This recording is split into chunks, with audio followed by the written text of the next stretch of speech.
Hello everyone, I'm the Nerdy Fool and welcome back to more Rogue Trader. We'll be continuing where we left off, where we were on our way heading through this system that we've been somewhat stranded in. We had picked up our navigator here at Uric 5, Cassia, and then we were on our way to Rykad Minoris for the Machine Spirit Keeper primarily, but there are several quests here because we're in need of an Engine Seer Prime, so that's our goal still. We got stopped on the way over there with two little side events. One was picking up a new party member, part of a death cult. We don't know much about her yet. And the other was a small side conversation with Cassia, getting to know her better, which I think might have been the first step of her romance, and I'm pretty sure I failed it, but I guess we'll see how that goes. Onward to Rykad Minoris, and we'll see if we get stopped again on the way. We do. Lord Captain, sorry to disturb you. Vigidus pauses, as if listening to something. It's pandemonium outside the bridge gate. One of the officers seems to be demanding an audience with you in person. I think I hear Master Wersarian's voice. In any case, I wanted to warn you in advance. Someday we'll get to that planet.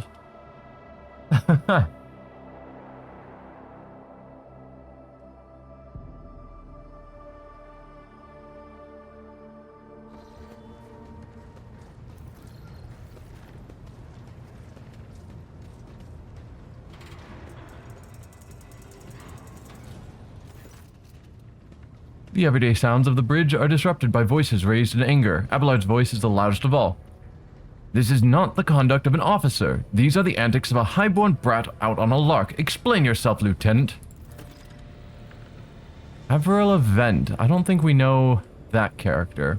The young woman standing before Abelard strives with all her might to not quail under the onslaught of her superior's anger. She falters, but then manages to look him in the eye and say, I apologize, sir, but I must speak to the Lord Captain. Very well, Lieutenant, you may address the Lord Captain, not least because I see you have already seen fit to disturb him. Your unauthorized appearance on the bridge and display of belligerence towards a higher-ranking officer will be logged on your personal file without delay. Lord Captain, Lieutenant Avril Vent, requesting permission to speak. Vent falls silent and then adds rashly, on a matter of extreme importance and urgency. Listen to what you have to say. You may speak, but I want to hear a report, not a shouting match. Having two officers bickering in full view of the bridge is unacceptable. That's a fair response. I will not tolerate this kind of conduct on my ship. Abelard, assign the lieutenant an appropriate punishment. Lieutenant, you have 1 minute to state your business. Yeah, you may speak, but I want to hear a report, not a shouting match. I am sorry, Lord Captain. I thought that drastic times called for drastic measures. Vent exclaims hotly. This matter cannot wait. Any minute now, an assault unit will be dispatched to the lower decks on orders to crush the workers' strike by any means necessary, but I'm convinced that this step is unwarranted and that the crisis itself was provoked by the actions of one of the senior officers. Vent is almost trembling with tension as she delivers her speech, her face extremely pale. Abelard, in no hurry to intervene, lets out a skeptical huff. He glances at Sauerbach, who is standing not far from him, but she maintains a stony expression. Lord Captain, I urge you to investigate the actions of Seneschal Versarian and to intervene in what's happening on the lower decks, because very soon we'll have a mutiny or a massacre on our hands. Vent reels off the last words as though she knows them by heart. She has clearly been preparing to say them for some time. When she is finished, she casts an anxious glance at Abelard, then at you. There's an insurrection in the making aboard my ship and no one has informed me. How did this start? Where does Seneschal Versarian come into all this? All good questions. Hopefully we can ask them all. There's an insurrection in the making aboard my ship and no one has informed me. I would not deem it a problem worthy of the rogue trader's attention. The lower decks, as it so happens, are in revolt. 30-some years ago, we even had a revolutionary leader rise up who dared to establish workers' rules across the entire ship.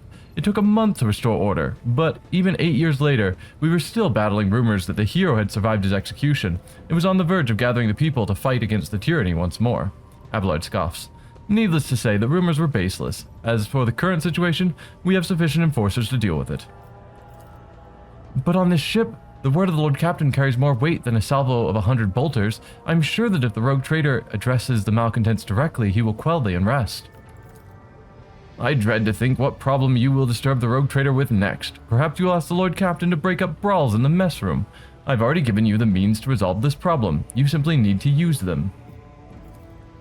If I may, your lordship, sending a hit squad to crush the rebellion is a means of ignoring the problem, not solving it. And how did this start? The situation could boil over any minute, so I'll give you the condensed version. It all began when the enforcers found a cultist amulet on the body of someone who'd been killed in a drunken brawl. We reported up the chain immediately, arranged for a cleansing rite to be performed, and opened an investigation. No heretics have been found alive, but the search has brought tensions between the enforcers and the workers to a head. Reasonable. Sounds like they were trying to do the right thing. They found the amulet, immediately reported up the chain, worked on cleansing it. Doesn't seem like problem people. Where does Seneschal Viserion come into all this?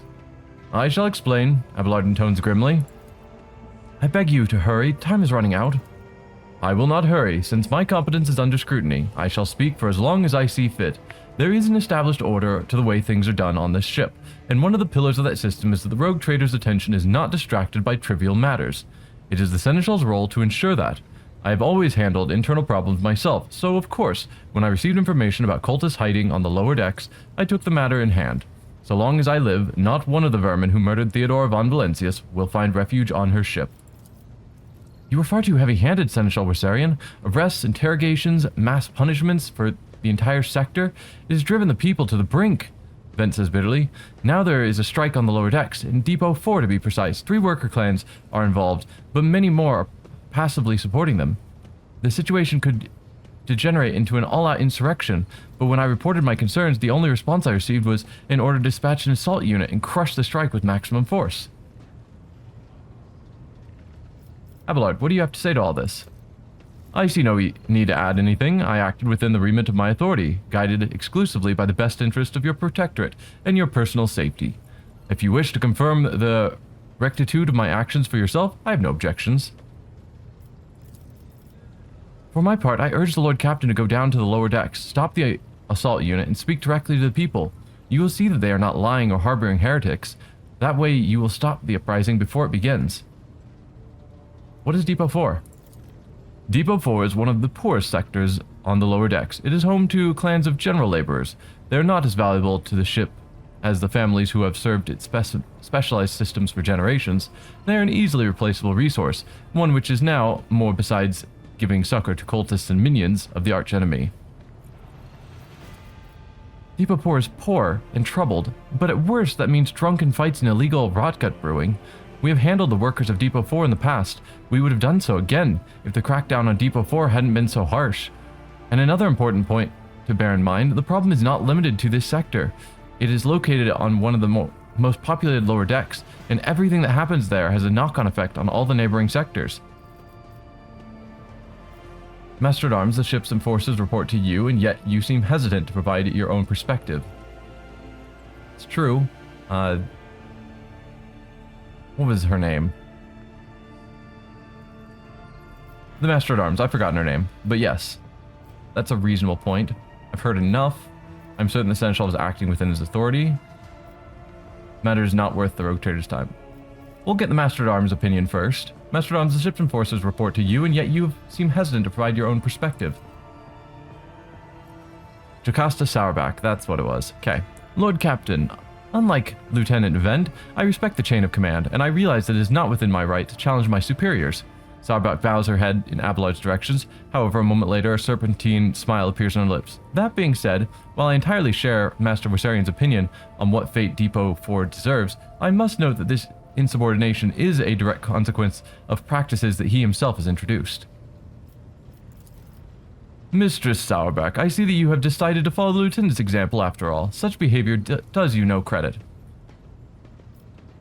Sourback, explain yourself. The ship's regulations state that the Master-at-Arms is responsible for resolving all matters related to the ship's enforcers, and yet it is no secret that the Seneschal has a tendency to show partiality. Those enforcers and officers who he has deemed particularly promising are at times given permission to approach him for tutelage. I cannot deny Master Wersarian's experience and insight. The Seneschal has a record of fostering students who have indeed achieved much and demonstrated impeccable performance. However, extending such patronage over the head of their immediate superior encourages disregard for hierarchy among your lordship's servants. Today, an enforcer goes to the Seneschal to report an order from the Master-at-Arms that they happen to disagree with. Tomorrow, they will go to the Lord Captain to object to the Seneschal's orders. I notice a pattern in these actions. Abelard, do you wish to respond? Mistress Sauerbeck, can you recall an occasion where I would encourage an officer to disobey their superior, or one where I would overrule their order, or show favoritism to those who merited none? None, Seneschal, for there have been no such cases in the entire time I have served aboard this ship. If anyone were to claim otherwise, I would have them pay for insulting your honor with blood. Your conduct in this regard have always been spotless. Nevertheless, given your eminent position, a simple show of attention on your part is enough to erode the propriety of junior officers, inflate their sense of self-importance, and undermine discipline. That you distinguish some of them and know them by name is tantamount to walking around the officer's deck handing out gifts to officers who have caught your eye. It fills those that you set apart with ambition and audacity, makes them stand out among the rest. Enforcers are meant to be faceless servants, fighters ready to die, their fate entrusted to their commander, and no one else. That is the sole foundation of order. I feel like we've gotten off topic. Lieutenant Vent, would you say that the Seneschal has singled you out from your peers in any way? Lord Captain, I swear that Seneschal Wersarian has never granted me any privileges, never once advocates for me, nor facilitated my positions. Although he is the man who convinced me to become an officer in the first place, he has offered me extensive guidance in my service, for which I am grateful to him. And while not all of my fellows receive such attentions, I know at least a dozen fine officers whom the Seneschal does keep in his sights to ensure that they continue to strive. To prepare the new generations of the dynasty's servants, to instruct them, and to separate those with potential from those who have exhausted it, that is my duty as Seneschal. This ship is has bays worth of pilots, enforcers, officers, technicians, and stewards, whom I have raised personally. By the throne, every third person standing on this bridge right now was my student at one point. I see. Yeah, it appears I've unearthed an old squabble. I would prefer to be left out of it. Yeah, we've definitely unearthed a squabble that's not related to the current conflict. But yes, I see. Evidently, my officers are anything but a shining example of unity and adherence today. I've only myself to blame, I suppose. I've heard enough. I'll go down to the lower decks and deal with it personally. I'm going to go with 4. I trust my Seneschal. I'm certain the Seneschal is acting within his authority, but I will verify the soundness of his decisions for myself.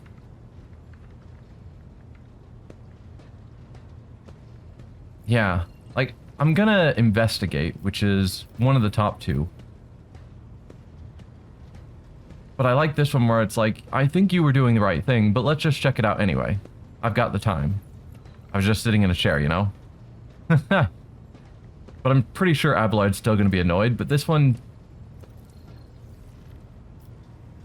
feels like we're more against him. So, yeah. He was acting within his authority, but let's check it out anyway. God preserve you, Lord Captain. I thank you for your support. Abelard grits his teeth slightly. An enterprise bordering on sophomoric, but please yourself, Lord Captain. However, I categorically insist that I escort you. Please do. Lord Captain, I regret that the enforcers were unable to handle the situation, which then led to your and the Seneschal's involvement. I consider it my duty to go to Depot for myself and see to the expedient resolution of this incident. Yeah, and we'll take everyone. We have a full party of 6, which I think is probably our normal party size. So we'll take everyone.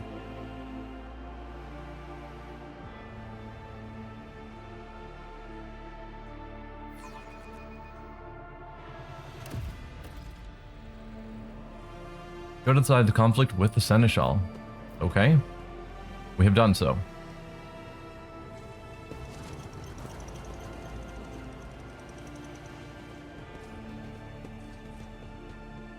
Hey, it's Wersarian. Take that, scum! Look what it is. This is all his fault. Abelard reflexively wipes the sweat from his brow in a startlingly human gesture, and a telling one. a rare moment where he allows his age and weariness to show through his armor-like veneer of self-assurance. The lower decks are a source of endless problems. Sometimes I dearly regret that we cannot replace all the locals with servitors. Did you hear they were shouting your name? The people dared to disrespect a senior officer. Let's keep moving. We need to get to the bottom of this. Yeah, did you hear they were shouting your name? Of course they were. The organizations of the daily routine life of the ship rests upon my shoulders. The mountain of challenges and problems from which I endeavor to insulate you, Lord Captain. The situation on the lower decks has been a cause for concern, and I have intervened personally on more than one occasion.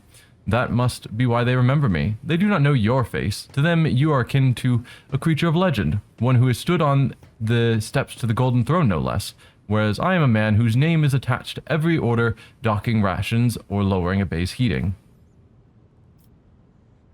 The people dared to disrespect a senior officer? They would not have the chance to express this displeasure if we were not here, and if the situation had been dealt with by the relevant officers. Abelard grimaces. It is a junior officer's worst failing, to pass problems up the chain of command. I have never been able to abide it. I shall say it again, it was a mistake to come here, on Lieutenant Vent's whim, Lord Captain. I must admit that the lieutenant is by no means the worst material for an officer, Abelard adds peevishly, but in the name of Terra, the girl is the same age as my eldest great-granddaughter, and she has the gall to tell me how to manage the lower decks and hunt down cultists. It will be another 20 years at least before she can be trusted to act without oversight. Alright, well let's get moving. We need to get to the bottom of this. What is that you are now standing in? Did they throw like acid at you, or what? Something resembling a nest made out of thermal insulation material. This must be where the workers sleep between shifts. Can I see what they shouted and what they threw at him? No. Okay. And we could see what they shouted, but... There's people, but we can't talk to any of them. They're just here. A random valve that looks like we could potentially turn. I won't tolerate weakness. I still do not see our purpose in coming here. Relax, old man. Going for a stroll on the lower decks every once in a while is good for you. Lets you see how the simple folk live. Yeah. I'm fine with seeing more of my ship. Huge pipes, the arteries of the ship, run through many bays, delivering air, water, heat, and the propulsive force of steam. Lower deck rabble. Emperor, save us and keep us. This is depressing. I'm going to hold off on turning valves until I have some idea of why I would turn them. Since there are several, it's probably a puzzle that I need to turn them maybe in the right order or something.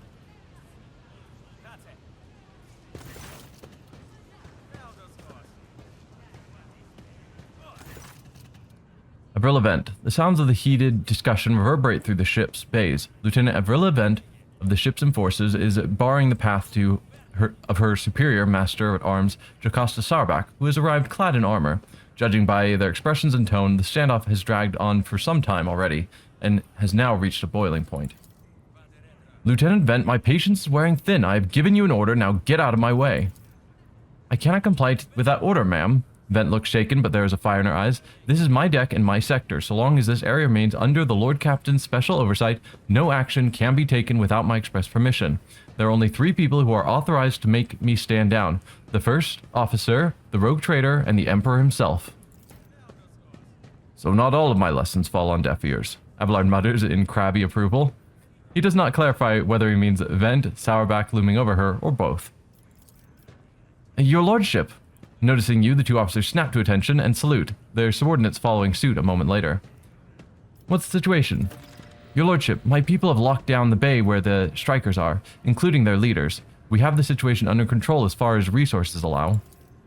Under control, Lieutenant. I came here to lead an investigative unit, and what do I see? The rabble is on the verge of mutiny. There's nothing to investigate. This simply calls for immediate repressions and firing squads. And you, Vent, are a step away from facing charges yourself.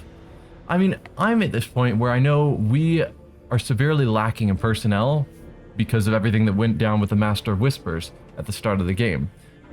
And we haven't had a chance to replenish our people. So the idea of, oh, we've got another rebellion, let's just shoot them all. It's like, we don't have the people where we can just indiscriminately kill everyone who's not following us. It's better to at least find out what the situation is and hopefully resolve it without having to kill them all. We encountered some locals on our way here. Their conduct was outrageous. They even tried throwing things at us. I want to speak to the strikers. I give the assault unit permission to open fire. We'll crush the seeds of insurrection with full force. No, I'm gonna try and hold off on that. Their conduct was outrageous. They even tried throwing things at us. Vent paled slightly. The people are getting desperate, clearly. They saw the assault unit and they decided they had nothing left to lose. I mean, I apologize, Lord Captain. It is outrageous. I'm sure the people simply didn't recognize you. It wouldn't have occurred otherwise. We will deal with them once the current situation is resolved. Is that all you have to say? Are you sure you're worthy of an officer's rank, Lieutenant Bend? I get where she's coming from. She is looking out for the people. I mean, that's her whole shtick here.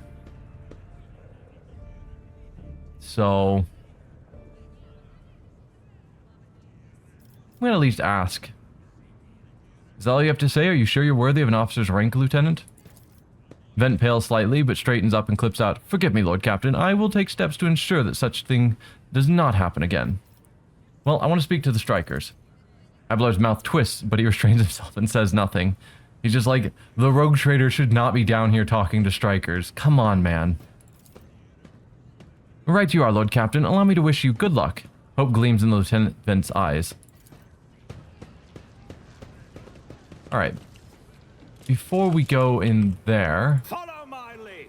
I assumed we were going in there, but maybe not. Because there's no there. Well, let's wander around talking to people. Emperor, save us and keep us. This is depressing. No, that's where we're going. Okay. So that's just a different elevator that Jocasta Sourback came down. This is where everything's actually going on. Okay, let's check out everywhere else first before we go down there. Lower deck rabble. Doesn't look like we can talk to anyone. There's a vent and another vent.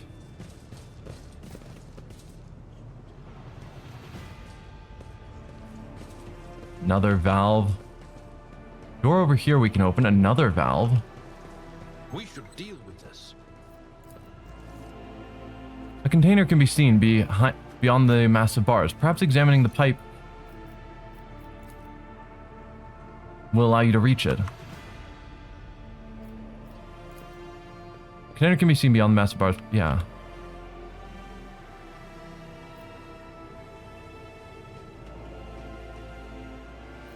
Huh. Lower deck rabble. What do you have to say? Emperor, save us. Yeah, no, that's the same thing. Alright. Let's toss down a save in the hopes that I don't screw this up like I did that previous puzzle. And we'll try this valve. Can we not click on this valve? What advice do you seek? Okay. We cannot actually click on those valves. They just glow for no reason.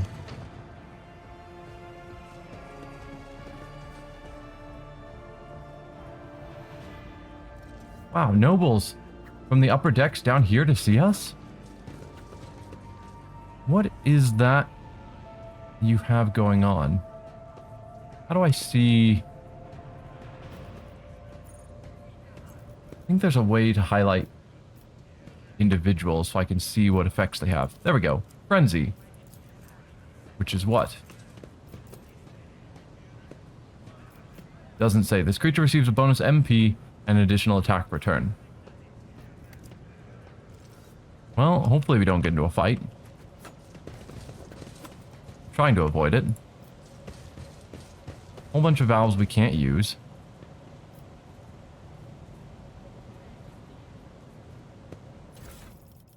What are you? Machine right set to help us with technology checks. Sure.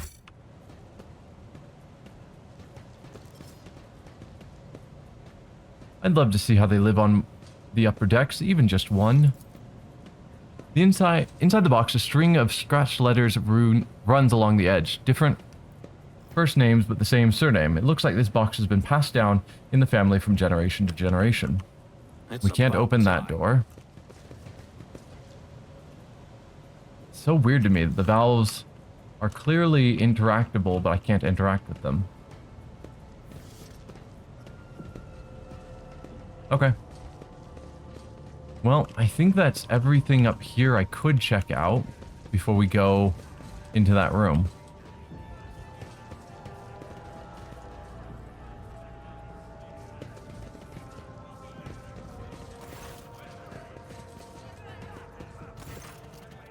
A dozen pairs of eyes stare apprehensively at you. The people before you are typical inhabitants of the lower decks.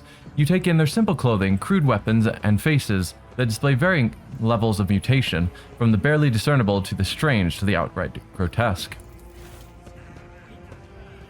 We won't stand for it anymore.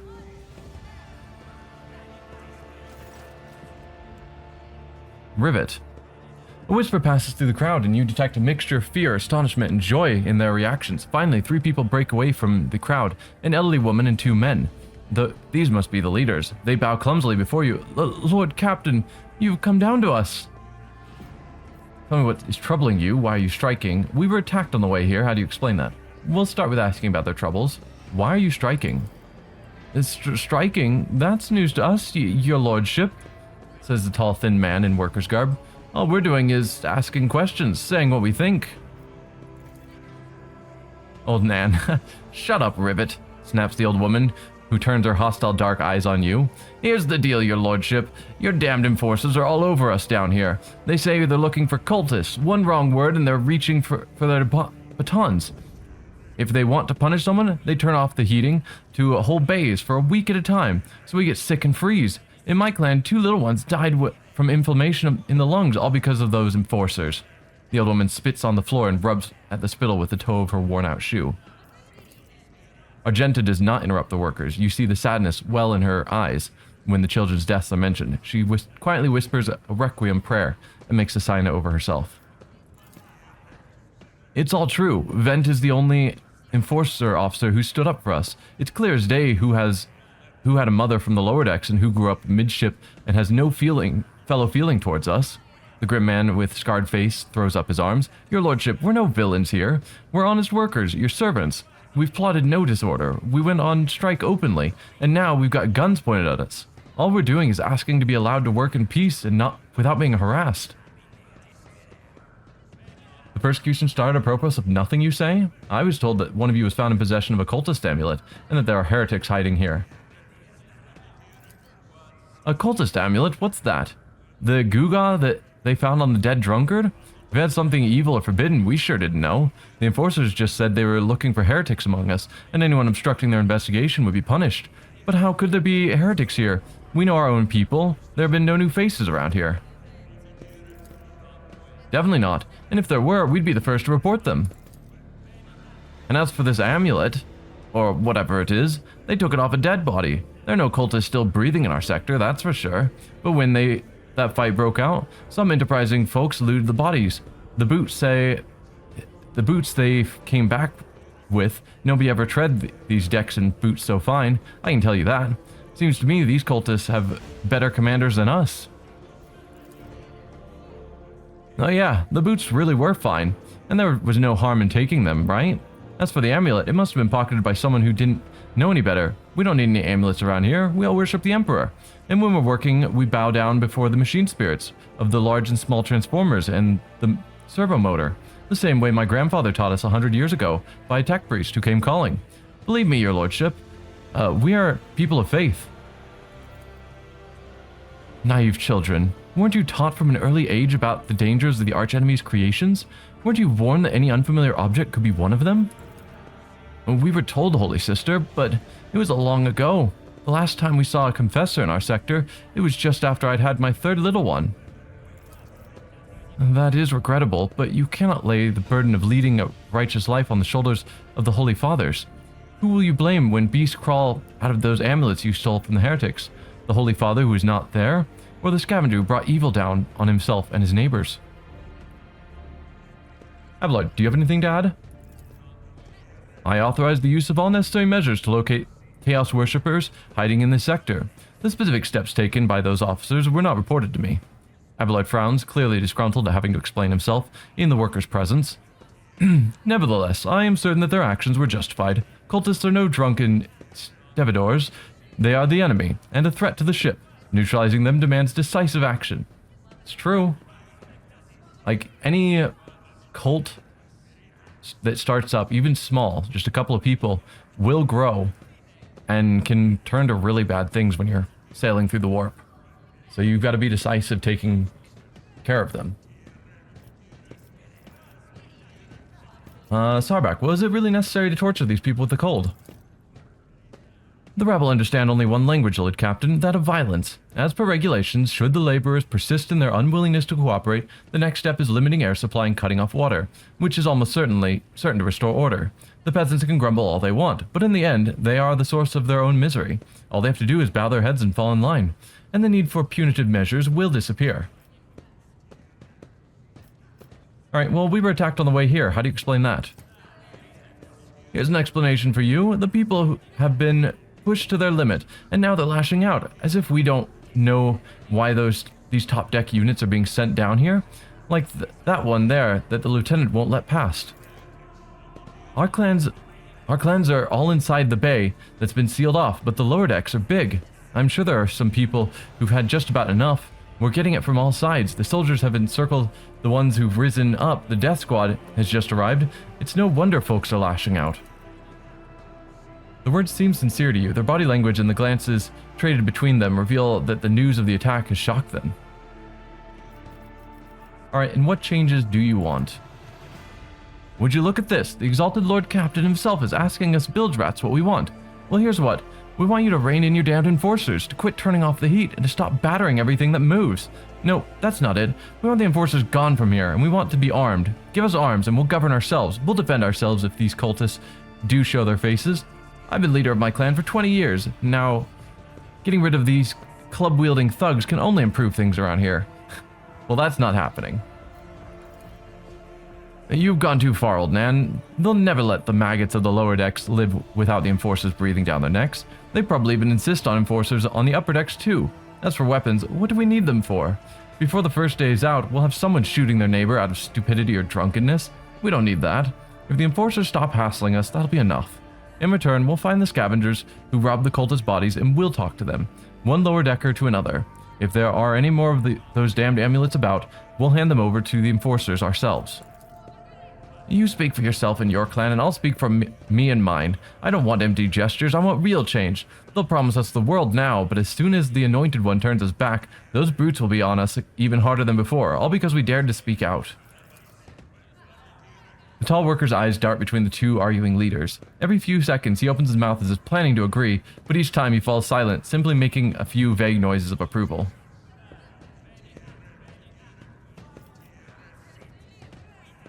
Okay, we can ask Abelard and Master of Arms their opinion. Spreading anarchy on the ship is the first step towards embracing chaos. Putting weapons into untrained hands would be even worse. What's more, the enforcers are needed to maintain oversight and order. Withdraw those demands and we will consider the rest. I mean... yeah.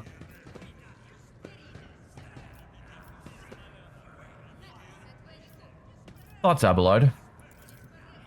The story about going scavenging for boots and accidentally picking up a heretical amulet doesn't convince me. These people were moments away from rebelling and possibly becoming minions of the archenemy. We must not give them what they want. Even if they did acquire something innocently, purely out of their own stupidity, that does not mean that they are not tainted with corruption. What begins as petty thievery can turn into a far graver problem. I've seen it before. Evelyn's face darkens momentarily. In my second war, there was a sergeant in the Imperial Guard regiment that was stationed nearby. The sergeant took an ordinary pocket knife from the body of a heretic, and his whole unit lost their lives for it. When they finally managed to break into the barracks, they found not a single survivor, only the pocket knife, which had grown through all the rows grown through all the rows of beds like metal choking vine. So when it comes to scavengers, malcontents, strikers, or whatever they'll turn into next, my verdict is simple: give them no quarter. A pocket knife started growing until it grew through all the rows of beds like metal vines. That's some crazy chaos. Master-at-Arms, where do you stand? Give the rabble a grox, and they will take an agri-world. Lord Captain, they'll only understand brute force and will interpret any concessions as a sign of weakness. Giving them weapons and recalling the enforcers would be folly. It would only be a matter of time before we had a full-scale mutiny on our hands. So they're both in agreement that giving in to demands is a terrible plan. Coercion 70. We've got a 100% chance to succeed. Spreading anarchy on the ship is the first step towards embracing chaos. Putting weapons into untrained hands would be even worse. What's more, the enforcers are needed to maintain oversight and order. Withdraw those demands and we will consider the rest. The tall woman they call Ribbit shrugs and casts a sidelong look at the old woman. Old Nan, listen. The Lord Captain himself has come down to us and is offering concessions, and I don't know a single person in the whole of Depot 4 who's ever stood next to the rogue trader, let alone talk to them. Back down. Now's no time for you to be a stubborn old crone. Listen to us, old Nan. The 3 clans of Depot 4 ought to act as one. We've made our minds. It's your turn to decide. Don't ask them to disband the enforcers or give us weapons. We don't need any of that. The old woman hisses in dissatisfaction. You two are ganging up on me, is that it? So brave you are against an old woman, but I'll shut up, I will indeed. I won't go against 2 clan leaders on my own. If you want to make peace with the enforcers, make your peace. That's just great, just fantastic, Lord Captain. We're all agreed. This aside, the persecution will stop, and I will expect you to assist in locating any remaining amulets or weapons left by the cultists. Your lordship, thank you. You have not abandoned us lower deckers. You came yourself and settled everything. I'll tell my grandchildren about this. Of course, your lordship. We'll root out any nasty business faster than the enforcers, and we'll leave no stone unturned. There's complete bedlam. Are you satisfied, Lord Captain? Then may I suggest we leave this circus and discuss everything en route? Hey, Lord Captain, they showed mercy on us. I can't believe it. It's not clear if anything will change for us, but at least we've been shown mercy.